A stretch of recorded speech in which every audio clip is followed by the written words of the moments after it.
방축골. 안녕하세요. 오늘은 김사도 요한이 방축골 고향으로 돌아와서 방황하고 갈등하는 장면으로 네 번째 날이에요. 요한이 방축골에 왔다. 아, 여기는 집이었지. 내가 집으로 돌아왔다는 걸 그새 잊은 걸까? 요한은 잠속에서 신학당의 형제들과 함께 자고 있는 줄 알았다. 순간 다가오는 것은 현실감이었다. 눈을 뜨고 잠에서 깨어나면서 아픈 현실이 마음을 짓눌렀다. 옆에 있어야 할 신학교 동기생들 대신에 어린 조카들이 얼기설기 잠들어 있다. 신학당이 아닌 집으로 돌아왔다는 것이 실감이 나는 순간이었다. 바뀐 잠자리를 느끼는 순간 다른 세상 속에 와 있다는 것이 더욱 명료해지는 것을 느꼈다. 그동안의 갈등과 번뇌들이 현실이 되어 있었다. 방축골이다. 어머니, 아버지, 형제들과 조카들이 있는 집으로 돌아와 있는 자신의 모습이 낯설었다. 아니, 이방인처럼 느껴졌다. 눈을 뜨면 보이던 동기들의 모습은 어디에 가고 잠에 취해 꼼지락거리는 조카 녀석들이 눈에 들어오고 형수님과 어머니의 음성이 밖에서 들린다. 어린 시절을 지내던 그리운 집이었건만 사뭇 다른 환경처럼 낯설기만 하다. 이 불편함은 무엇인가? 이것은 내면에서 오는 자신의 모습을 인정하고 싶지 않은 그 무엇이다.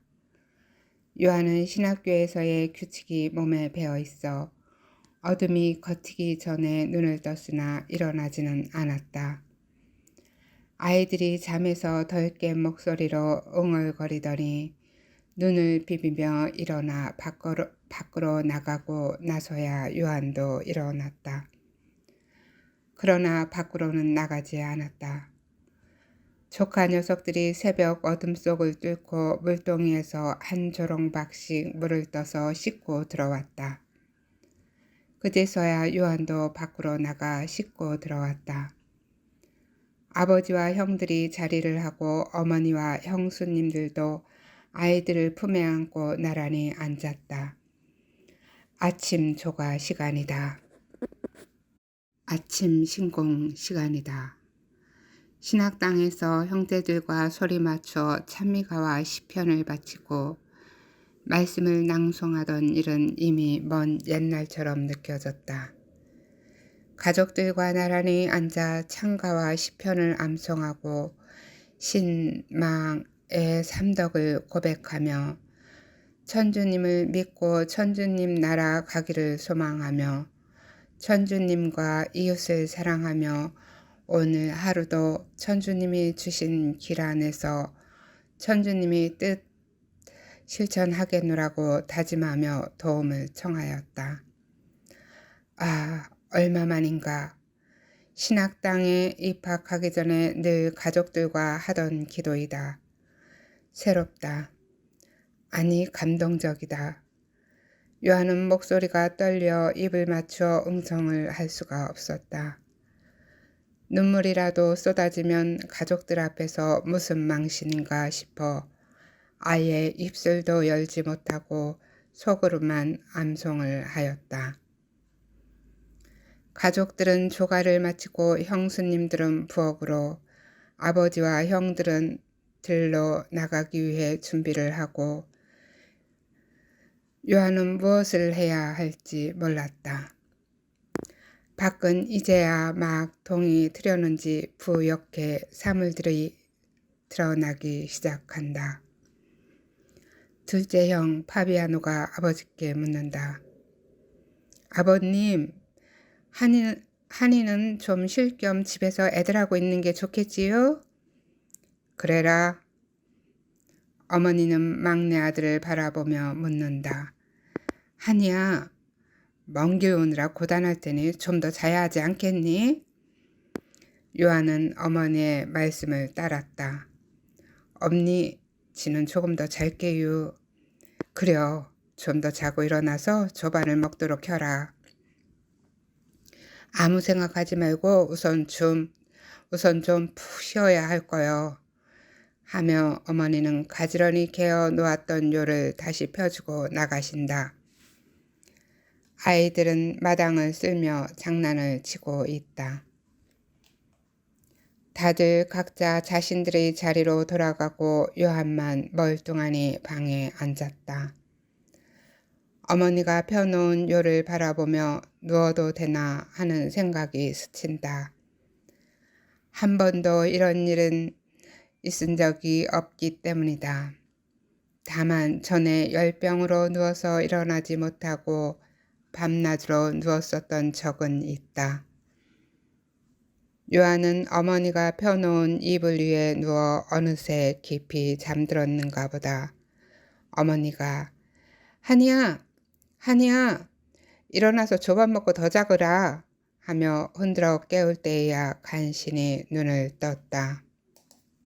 아버님과 형님들은 언제 들어오셨는지 들에서 돌아와 계셨다. 마루에는 벌써 밥상이 놓여 있다.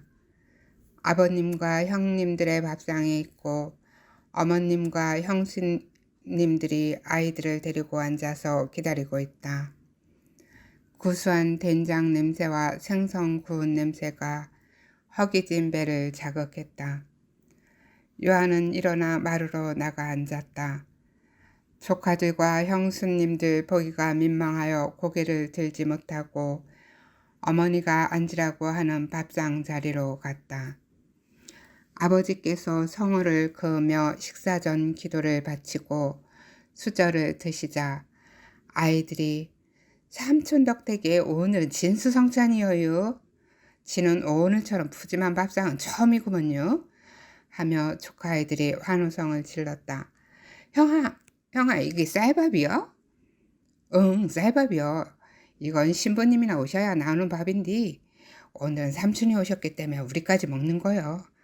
하며 아이들이 조잘댄다. 요한의 밥그릇이 다른 밥그릇보다 수북하다. 어머니는 한이야 많이 먹고 힘을 내야지. 멀리 이국 땅 타향에서 얼마나 고생을 하였겠냐 하시며 막내 아들에게 찬들을 밀어준다. 요한은 목이 메어서 밥을 넘길 수가 없다. 목자가 되어서 돌아왔더라면 큰 경사가 되었을 텐데 요한이 부담스러워할 것을 생각하여 이웃에서 쌀 한 줌씩을 들고 온 것과 찬들로 밥상을 차렸다는 말을 누구도 하지 않았다. 그러나 요한은 알고 있었다. 요한은 아침밥을 먹고 다시 들어가 잠들었다. 그리고 고단한 줄을 몰랐는데 한없이 잠이 쏟아졌다. 어머니가 얼마나 고단하면 이리 잠을 자는고? 하고 말씀하는 소리가 들렸으나 어느새 잠이 들어 꿈속 이야기처럼 들렸다. 저녁 나절이 되어 일어나서 조금 움직이다가 저녁 망과를 끝내고 저녁 식사를 끝내고는 또다시 잠들어서 이튿날 아침에서야 눈을 떴다. 말레이시아에서 돌아오는 긴 여행과 환속을 하면서 겪어야 하는 많은 일들로 인해서 정서적으로 육체적으로 견디기 힘든 과정들 때문인지 이 모든 걸 받아들여야만 하는 요한은 거의 자신의 힘이 아닌 어떤 힘으로 참고 있었다. 그러다가 한번 잠속으로 빠져들기 시작하자 끝이 없는 것 같다. 요한은 잠속에서 천상의 꿈을 꾸었던 것도 같고 주님을 만난 것도 같다. 현실은 냉혹하게 다가왔지만 꿈속에서는 달랐다. 오색 찬란한 무지개 다리를 걷기도 하고 하늘과 땅을 이어주는 천상 계단 앞에서 수많은 성인 성녀들과 함께 빨간 망토를 걸치신 예수님을 따라가고 있기도 했다. 요셉 성인을 만나기도 하고 알 수 없는 아름다운 여인이 와서 손을 잡아주기도 했다. 요한은 깊은 꿈속으로 빠져들어갔다. 아니, 한없이 깊은 잠속으로 빠져들어갔다. 꿈속에서 요한은 행복했다. 얼마나 잤을까? 삼촌! 삼촌! 일어나서 진지 드셔요. 한이야, 무슨 잠을 이리도 많이 자는겨? 하며 어머니가 깨우고 조카들이 깨우면 일어나서 기도하고 밥 먹고 또 잠들었다. 이틀이 지나고 저녁이 되어서야 정신이 들어 저녁밥을 먹고는 둘째 형님과 함께 어둑어둑한 밖을 나오는데 걔도 따라서 나선다. 파비아노 형님은 아무 일도 없었다는 듯이 평소처럼 대해 주었다. 아무것도 묻지 않고 그동안에 교촌에서 있었던 이야기들을 해 주었다. 최영업 신부님이 순방 오셔서 해주신 말씀들과 있었던 이야기들을 들려주었다. 조선 신학생들이 페낭에서 유학하는 동안 여러 차례 서신을 보냈는데 답이 없어 답답해 하셨다는 이야기도 들려주었다. 그리고 그동안의 박해와 순교를 하신 분들에 대하여도 이야기를 하는데 밤을 새도 모자랄 판이다. 요한은 둘째 형님이 들려주는 이야기들을 마음속에 꼼꼼하게 담아두었다. 아니, 잊을 수 없도록 가슴 한복판으로 파고 들어와 자리를 잡는 것만 같았다. 최영업 신부님이 거리에서 쓰러졌을 때의 이야기는 눈물 없이는 들을 수가 없었다.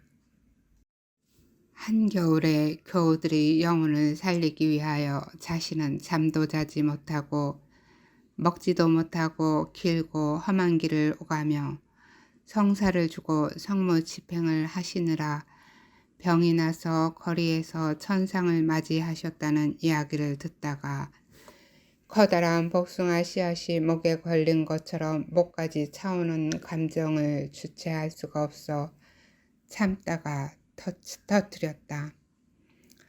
둘째 형도 엉엉 울면서 그때 교우들에게는 말할 수 없는 큰 충격이 되어 모두 상복을 입고 큰 슬픔 속에서 상을 치렀다는 이야기를 들려주었다. 결국 돌아가시어 베론에다가 모셨다는 것이다. 요한은 말레이시아 페낭에서 공부를 마치고 베론으로 돌아왔을 때 최영업 신부님의 묘소 앞에서 엉엉 울었었다. 요한은 최영업 신부님이 그리웠다. 신부님이 계셨더라면 요한이 이렇게 환속을 하지 않았을지도 모른다. 요한은 둘째 형님에게 굳이 그런 말은 하지 않았다. 그저 묵묵히 듣기만 하였다. 한천 길을 따라 걸으며 둘째 형님과 얼마나 많은 이야기를 하였는지는 알 수가 없다. 이야기가 길어지다 따라오던 개가 지쳤는지 파비아노 형님의 몸에 치대며 두 발을 올리고 쓰다듬어 달라고 머리를 들이밀고는 쳐다본다. 형님은 예전이나 지금이나 똑같다.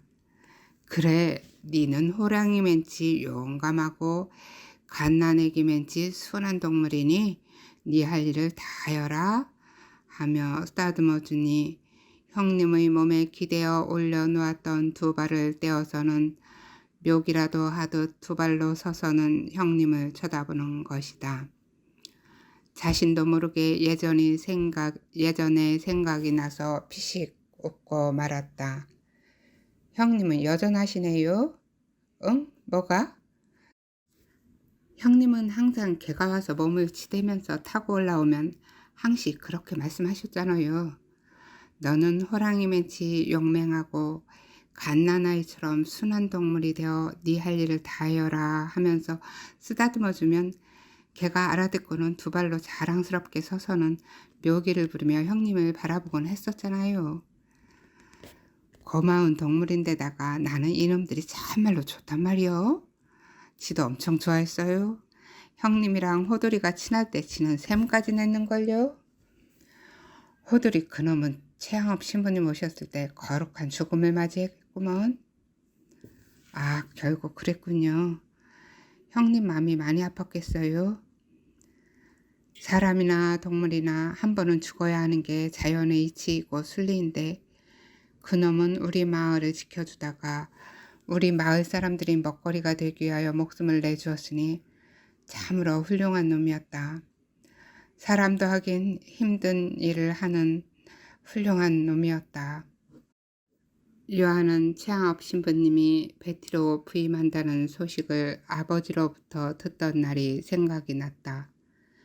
모임이 있을 때마다 순번을 정해놓고 망을 보는데 그날은 둘째 형님이 망을 보는 날이어서 호돌이와 함께 문 밖에서 망을 보고 있었다. 요한은 형님이 안에서 하는 이야기를 궁금해할 것을 알고 소식을 알려주기 위해 달려나갔다. 보통은 요한이 문 밖으로 나가면 호돌이가 쫓아와 꼬리를 치며 매달려야 하는데 그날은 그러질 않았다. 요한이 문 밖으로 나가보니 호돌이가 형님과 훈련을 하고 있는 것이었다. 너는 호랑이처럼 용맹하고 무서운 동물이지만 마을 사람들에게는 어린아이처럼 온순하여라 를 반복하며 훈련을 시키는 것을 처음 보았다. 실제로 호돌이는 외부인에게는 호랑이만큼이나 무섭지만 동리 사람들에게는 어린아이처럼 온순한 사랑이 많은 개였다. 개의 이름도 둘째 형님인 파비아노가 지어준 이름이다. 문 밖에 있던 형은 요한이가 오는 것을 보더니 호돌아, 요한이에게 보여주어라 하자 호돌이가 요한에게 쫓아와서는 두 발을 요한의 허리만큼 올려놓고 쳐다보던 호돌이의 눈빛이 참으로 생생하다. 파비아노 형에게 매달려 있는 개를 보며 생각 속에 빠져 있다가 형이 뭘 생각하는겨? 아, 형님이 호돌이 훈련시키던 날 그날이 생각나서요. 파비아노 형님은 기억에 없다는 듯 고개를 갸우뚱하며 그랬나? 하고 말한다. 그때는 파비아노 형님이 망보는 날인데 왜 그때 최양호 신부님께서 베티로 부임해 오실 거라고 하던 때 말이에요. 그때 최양호 신부님이 베티로 올 거란 소식을 듣고 좋아했었잖아요. 그날 형님이 망보던 날인데 기억 안 나요? 아, 그려? 아, 그려. 기억나. 그때 네가 뛰어와서는 형님, 최양호 신부님 아시지요? 그 조선 목자님이 베티로 부임해서 오신대요 하면서 흥분해서 말하던 때가 왜 기억이 안 나겠어. 지금 기억이 나는구먼. 맞아요. 그때 형님이 보지는 못했어도 들어 알고 있지. 드디어 천주님이 기도를 들어주셨구나 하면서 참말로 좋아했잖아요. 그려. 그랬던 기억이 생생하구먼. 모두 줄기차게 기도한 덕분이라며 소망이 이루어졌다고 좋아하던 기억이 마치 어제일처럼 생생하구먼. 그때 형님이 호돌이를 훈련시키고 있었는데 그 기억은 없는 거예요? 그러게. 그 기억은 없구먼. 그때 기억은 없지만 그놈 참 멋진 놈이었는데 그놈 잡을 때 목이 매더라. 그놈이 한참 생각나서 애먹었다. 요한과 파비아노 두 형제는 시간 가는 줄 모르고 걸으며 이야기를 하였다. 형님, 그래 하니야. 최양업 신부님은 순방 오셨을 때는 엄청 다정다감하시잖아요. 그렇지. 조금 말씀도 잘해주시고 격려도 잘해주셨었지. 그런데 학당에서 수학을 할 때는 엄청 엄격했어요. 페낭으로 유학을 떠나기 전에도 참으로 엄격하게 말씀하셔서 지는 많이 섭섭하게만 생각했는데 막상 조선으로 와서 신부님이 안 계시니까 모든 게 죄만스럽고 그리워요. 게다가 페낭에서 있으면서 신부님 편지를 많이 기다렸는데 오지 않아서 한편으로는 걱정이 되고 한편으로는 섭섭하고 그랬어요. 요한은 페낭으로 유학 가기 전 베티에서의 일들과 최영업 신부님이 형제들에게 당부를 하시던 여러 가지 말씀들이 떠올랐다. 순방 오셔서는 그렇게도 다정다감한 분이 신학교에서는 마치 딴 사람처럼 느껴졌던 그때의 모습이 눈에 선하였다. 참으로 엄격하고 냉정한 분이셨다. 장점에 대하여는 한마디도 말씀하지 않으시면서 단점을 지적하실 때에는 눈물이 찔끔 나도록 엄격하게 야단을 치는 분이셨다. 신부님은 그만큼 완전하고도 흠없는 목자로 만들고 싶으셨다는 것을 모르는 바는 아니었지만 야단을 맞을 때는 매정하게 느껴져 섭섭하고도 섭섭하였었다. 변명을 하고도 싶고 증거라도 되어 정당하다는 걸 보여주고 싶었었다. 어쩌다 억울하다 싶어 말대꾸라도 하는 날에는 불효령에 며칠간 눈길도 한번 주시지 않으셨다. 비단 요한에게만 엄한 것은 아닐진데 요한은 자신에게만 그러는 것 같아 섭섭하였었다. 요한은 최 신부님께서 스스로 선택한 요한을 다른 학생들에게보다 더 잘해주어야 하는 게 아닐까 싶은데 오히려 요한에게 더 엄격한 것 같은 생각이 들어 더 매정하게 느껴졌었다. 요한은 집에서 아버지가 내내 못난 자식을 잘 부탁합니다. 이놈은 철이 없고 꾀가 많습니다. 하며 연신 단점들만을 들추어내어 신부님께 당부하시던 아버지의 영향이 아닌가 하고 생각이 들어 아버지를 원망하는 마음도 컸었다. 아들에 대하여 장점만 이야기해도 모자랄 판에 장점은 빼고 굳이 단점만을 들추어서 이야기를 하는 아버지께 여간 서운하지가 않았었다. 그래서인지 최 신부님은 요한의 단점만 기억하고 지적하는 것만 같았다. 요한의 마음을 알기라도 하듯 형이 요한을 위로하는 말을 한다. 하니야, 최 신부님께서 너에게 했던 섭섭한 일들은 생각하지 말고 신부님이 네한테 바라시는 깊은 뜻을 생각해야 할 거요. 형님, 그려 지금도 마찬가지요. 신부님이 시방 네한테 바라시는 것이 무엇인지를 생각해야 하는 거요. 섭섭했던 일이나 잘못됐던 일을 가지고 자신 안에 갇혀있기를 바라시지는 않을 거구먼. 형님, 사실 지는 섭섭하기도 하고 죄송하기도 하고 그래요. 그러고도 남을 거구먼. 그렇지만 최 신부님은 오로지 천주님의 뜻만을 생각하실 것 같구먼. 어떻게 생각혀? 천주님의 뜻이요? 신부님은 저를 목자의 길로 인도하고 싶어서 저를 뽑으신 건데 지가 부족해서 그 길을 가지 못하고 낙오자가 된 거예요. 하니야, 나는 네하고 생각이 다르구먼. 천주님의 뜻은 가봐야 아는 거요. 김대건 신부님하고 최영업 신부님하고 함께 마카오로 공부하러 가셨다가 돌아가신 분 말이요. 그분 이름이 뭐였지? 최방재 신학생이요? 그려. 그분은 공부도 잘하고 셋 중에서도 제일로 뛰어났었다고 들었는데 마카오까지 가서 돌아가셨잖여. 그것을 사람의 눈으로만 보면 이해를 할 수 있겠어? 내는 처음에 이해를 못했었구먼. 어째서 힘들게 거기까지 데리고 가서 죽게 하시는지 천주님은 야속한 분이시다 하고 생각했었는데 나중에 생각을 해보니 천주님의 뜻을 사람이 다 할 수는 없다는 것을 알았구먼.